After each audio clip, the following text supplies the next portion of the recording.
बिस्मिल्लाहिर्रहमानिर्रहीम। अज़ीज़ तलबा व तालिबात, आज हम 9वां अहम तरीन मुकालमा जिसका उन्वान है दो दोस्तों के दरमियान गदागरी एक लानत है के मौजू पर मुकालमा। ये मुकालमा भी बोर्ड के पॉइंट ऑफ व्यू से बड़ा अहम मुकालमा है। मुकालमा के उसूल व ज़वाबित के हवाले से मेरा एक इंतहाई अहम लेक्चर मेरे इसी यूट्यूब चैनल इनाम मुस्तफ़ी की प्लेलिस्ट में मौजूद है। वो तमाम तलबा व तालिबात जो मुकालमा के हवाले से मेरा लेक्चर पहली मरतबा ले रहे हैं, वो मेरे यूट्यूब चैनल इनाम मुस्तफ़ी को सब्सक्राइब भी कर लें और उसके साथ साथ उसूल व ज़वाबित के हवाले से जो लेक्चर दिया गया है उसको भी ज़रूर सुन लें, ताकि अंदाज़ा हो जाए कि मुकालमा लिखने के लिए किन उसूल व ज़वाबित को मद्देनज़र रखना ज़रूरी होता है। अज़ीज़ तलबा व तालिबात, मैं इस मुकालमा को पढ़ाते हुए भी आपको चंद ज़रूरी उसूल व ज़वाबित साथ साथ बताता रहूँगा। जब आपको ये मुकालमा आ जाए कि दो दोस्तों के दरमियान गदागरी एक लानत है के मौजू पर मुकालमा लिखें, तो आपने सबसे पहले मार्जिन लाइन दाईं तरफ लगानी है। डबल मार्जिन लाइन आप लगाएंगे और सिर्फ एक साइड पे लगाएंगे, दोनों साइडों पर आप मार्जिन लाइन नहीं लगाएंगे। अज़ीज़ तलबा व तालिबात, जब आप मार्जिन लाइन लगा लेंगे तो आपने मार्जिन लाइन के अंदर मार्कर के साथ सबसे पहले आपने हेडिंग देनी है किरदार। उसके बाद आपने राब्ता की अलामत लगानी है और ये जो दो डॉट होते हैं ये राब्ता की अलामत है। आप ये राब्ता की अलामत लगाने के बाद आप किरदारों के नाम लिखेंगे। मुकालमा में दो ही किरदार हुआ करते हैं। यहाँ पर जो मैंने नाम लिखे, एक नाम मैंने अली लिखा और उसके नीचे मैंने अगला नाम अहमद लिखा। आप अपनी मर्ज़ी से भी कोई से भी नाम लिख सकते हैं। अज़ीज़ तलबा व तालिबात, आपने मार्कर के साथ किरदार की हेडिंग दी। आगे आपने जो है वो इंक पेन के साथ, आपने बाल पेन यूज़ नहीं करना, इंक पेन के साथ, और उसमें भी पेलिकन का इंक इस्तेमाल करें तो राइटिंग बड़ी अच्छी आती है। वो आपने जो है वो उसके साथ आपने किरदारों के नाम लिखने हैं।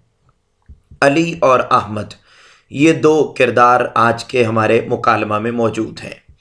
उसके बाद आपने मंज़र लिखना है। मंज़र इब्तिदा में भी लिखना ज़रूरी होता है और इख्तिताम में भी लिखना ज़रूरी होता है। मंज़र की आप हेडिंग देंगे मार्कर के साथ, राब्ता की आप अलामत लगाएंगे, ब्रैकेट लगाएंगे और ब्रैकेट के अंदर आपने इंक पेन से लिखना है वो मंज़र जहाँ पर ये मुकालमा हुआ। कहाँ ये मुकालमा हुआ है, क्या मंज़र है? वो कह रहे हैं कि दो दोस्त अली और अहमद कॉलेज कैंटीन पर बैठे हैं और आपस में महवे गुफ्तगू हैं। यानी ये मुकालमा ये कॉलेज की कैंटीन पर हुआ है। वहाँ पर दो दोस्तों के दरमियान, अली और अहमद के दरमियान ये मुकालमा हुआ है और इस मुकालमे का उन्वान है गदागरी एक लानत है। अज़ीज़ तलबा व तालिबात, गदागरी कहते हैं भीख मांगने को, भीख मांगने को। इस मौजू पर यह मुकालमा है। आइए हम देखते हैं अब आपने क्या करना है। ये जो किरदारों के नाम होंगे वो आप मार्जिन लाइन की अंदर वाली साइड पे मार्कर के साथ लिखते जाएंगे। आगे आप राब्ता की अलामत लगाएंगे, वो भी आप मार्कर के साथ लगाएंगे और आगे आपने जितना टेक्स्ट लिखना है वो आप उसी ही लाइन में, उसी ही अंदाज में, जैसे आप यहाँ लिखा हुआ देख रहे हैं, इसी ही अंदाज में आप जो है वो इंक पेन के साथ आप उसको लिखते जाएंगे।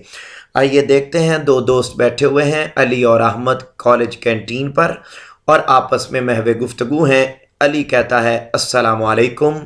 आपने अस्सलाम वालेकुम भी इसी तरीके से लिखना है, दरमियान में वाव नहीं डालनी है और आगे आपने निदाइया की अलामत लगानी है। अस्सलाम वालेकुम। अहमद कहता है वालेकुमुस्सलाम। अली पूछता है, क्या हाल है आपके? अहमद, मैं ठीक हूँ और आप कैसे हो? यानी अब एक दूसरे के हाल और अहवाल पूछे जा रहे हैं। अली कहता है, जी अल्लाह का शुक्र है। अहमद पूछता है, और सुनाएं, कैसे याद किया? कैसे आप आज आ गए हैं और कैंटीन पर मुझसे बात कर रहे हैं? अली कहता है, जी बस सोचा आप बड़े हैं तो आपसे कुछ बात कर ली जाए।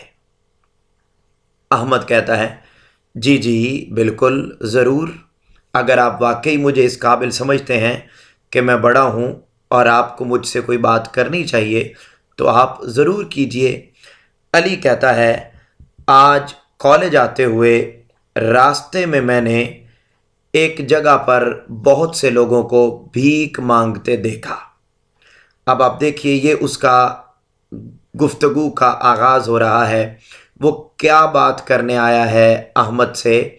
तो अली कहता है, आज कॉलेज आते हुए रास्ते में मैंने एक जगह पर बहुत से लोगों को भीख मांगते देखा।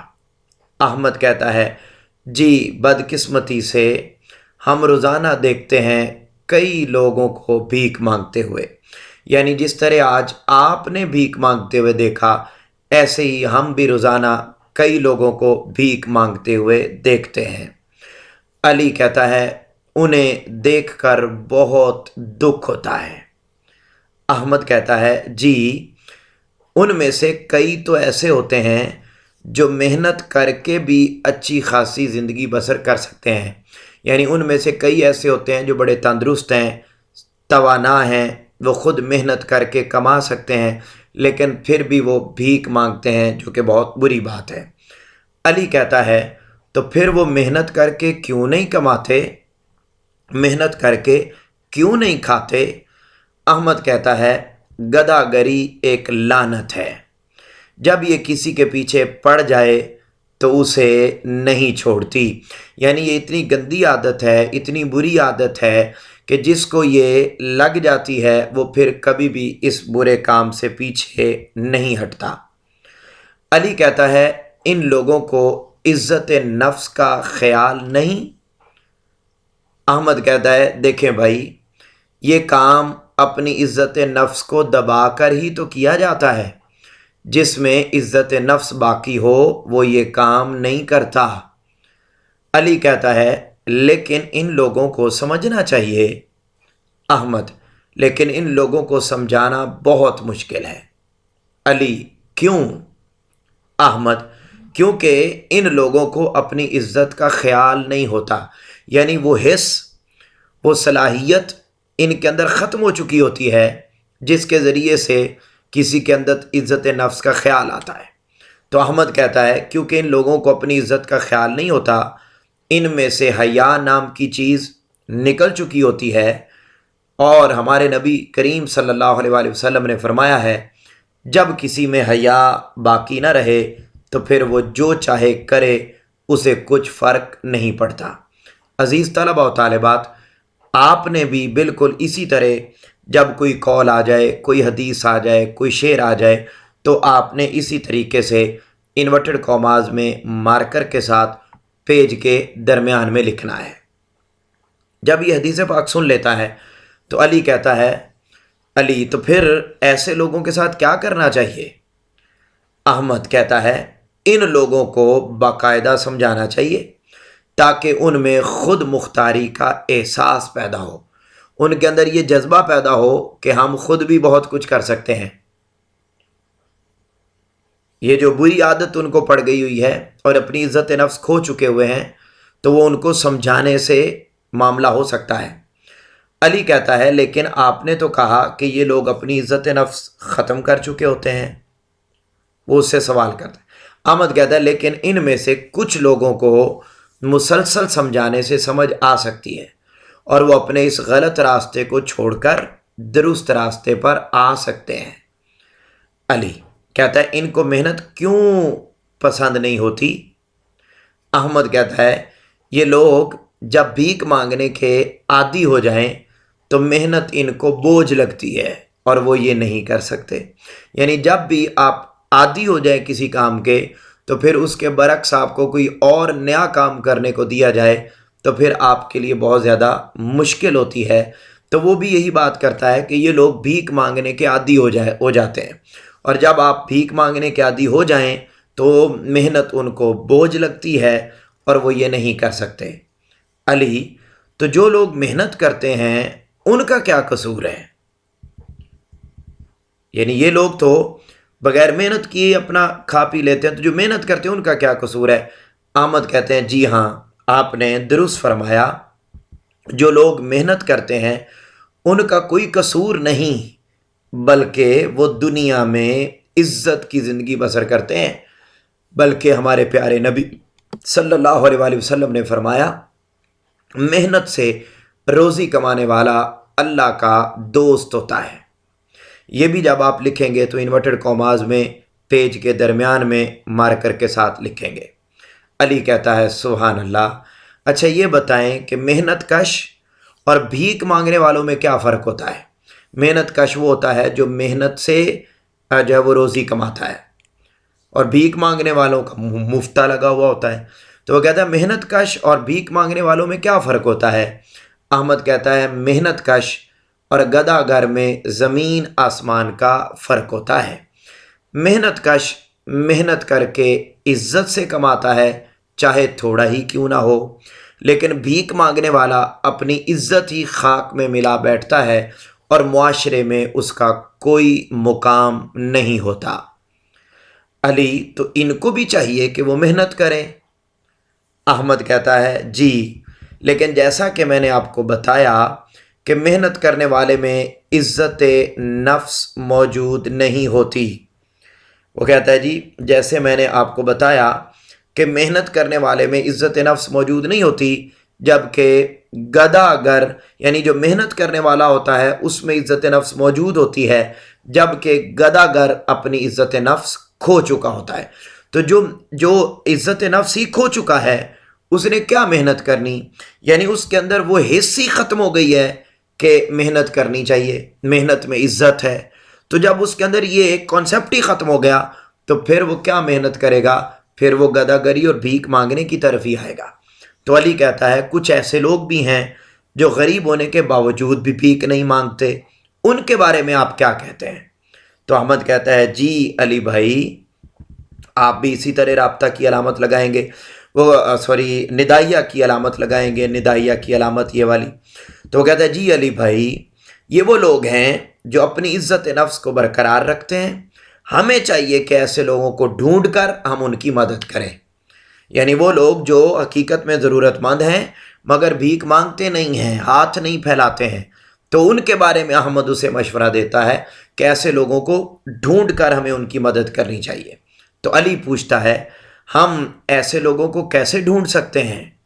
احمد جی، انہیں ہم اپنے رشتہ داروں، پھر ہمسایوں اور محلہ داروں میں تلاش کر سکتے ہیں اور پھر ان کی مدد کر سکتے ہیں۔ صاف ظاہر ہے ہمیں اندازہ ہو جائے گا ان کے لیونگ سٹائل سے، ان کے گھر کی ضروریات سے، آسائشات سے، چیزوں سے کہ ان کے گھر میں کیسے معاملات چل رہے ہیں، تو ہمیں خود بخود اندازہ ہو جائے گا، ہم انہیں تلاش کر کے ہم ان کی مدد کر سکتے ہیں۔ علی جی میں سمجھ گیا، آپ نے بالکل درست فرمایا۔ احمد دیکھیں، گدھا گری ایک لعنت ہے، اس سے بچنا چاہیے۔ علی پوچھتا ہے اس سلسلے میں ہم کیا کردار ادا کر سکتے ہیں؟ کیسے گدھا گری سے بچا جا سکتا ہے، معاشرے کو بچایا جا سکتا ہے؟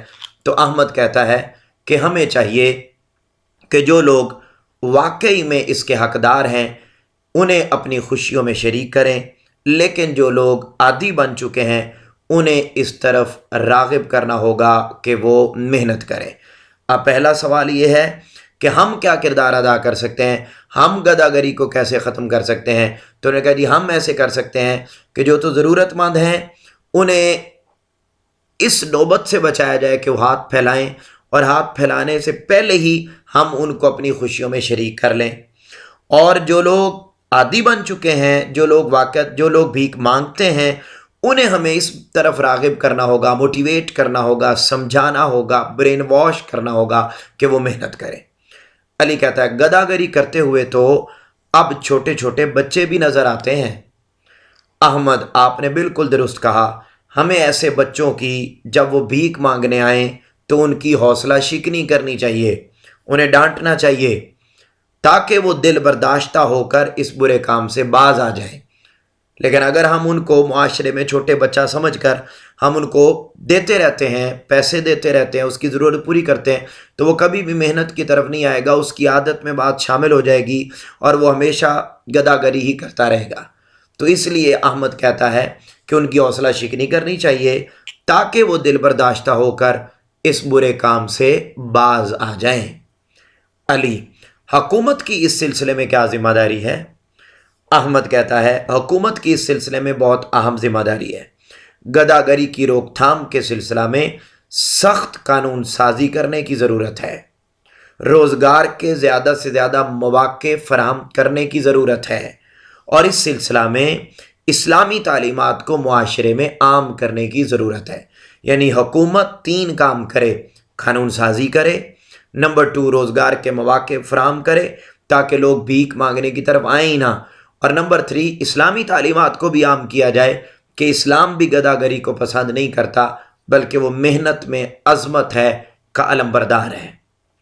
علی جی بالکل درست فرمایا آپ نے۔ احمد دیکھیں معاشرے میں رہتے ہوئے ہمارے کچھ فرائض ہیں جنہیں پورا کرنا ہوتا ہے۔ علی جی بالکل۔ احمد گداگری ایک لعنت ہے اور ہمیں چاہیے کہ ان لوگوں کو محنت کی طرف راغب کریں تاکہ اس گداگری کی لعنت سے معاشرے کو پاک کیا جا سکے۔ علی احمد بھائی آپ کا بہت شکریہ۔ احمد کوئی بات نہیں، میرا فرض تھا کہ میں آپ کو بتاتا۔ علی اچھا اجازت دیں، میری اردو کی کلاس کا وقت ہوا چاہتا ہے، اللہ حافظ۔ احمد جی بالکل ضرور کلاس لیں، اللہ حافظ۔ پھر جس طرح میں نے آپ کو بتایا عزیز طلبہ و طالبات، یہ ہے ہمارا مکالمہ۔ جس طرح آپ نے شروع میں ایک منظر لکھا اسی طریقے سے مکالمہ کے اینڈ پر بھی ایک منظر لکھنا ہوتا ہے کہ جب اللہ حافظ کر لیتے ہیں دونوں دوست تو پھر آپ نے بریکٹ لگانی ہے اور بریکٹ کے درمیان آپ نے انک پین سے لکھنا ہے۔ اسی دوران کالج کی گھنٹی بجتی ہے اور علی کلاس کی طرف روانہ ہو جاتا ہے۔ عزیز طلبہ و طالبات، یہاں پر بات جو سمجھنے والی ہے وہ یہ ہے کہ کسی بھی اعتبار سے ہمیں جو ہے وہ اپنی مرضی سے چیزوں کو اور جملوں کو ایڈ نہیں کرنا ہے۔ یہ پورے کا پورا مکالمہ آپ کے سامنے لکھ کر آپ کو دے دیا گیا ہے۔ انہی جملوں اور الفاظ کے ساتھ اس پورے کے پورے مکالمہ کو یاد کیجئے، لکھیے، نوٹ کیجئے اور اپنے خیالات کا اظہار اس مکالمہ کے بارے میں ضرور کیجئے کمنٹ سیکشن میں جا کر۔ میرے اس یوٹیوب چینل کو سبسکرائب بھی کیجئے، لائک بھی کیجئے، دوسروں کے ساتھ شیئر بھی کیجئے۔ اللہ ہم سب کا حامی و ناصر ہو، آپ کو امتحانات میں کامیابی میسر ہو۔ آپ سے ملاقات ہوگی انشاءاللہ اگلے لیکچر میں۔ تب تک اپنے گھر والوں کا بہت زیادہ خیال رکھیے گا۔ اللہ حافظ۔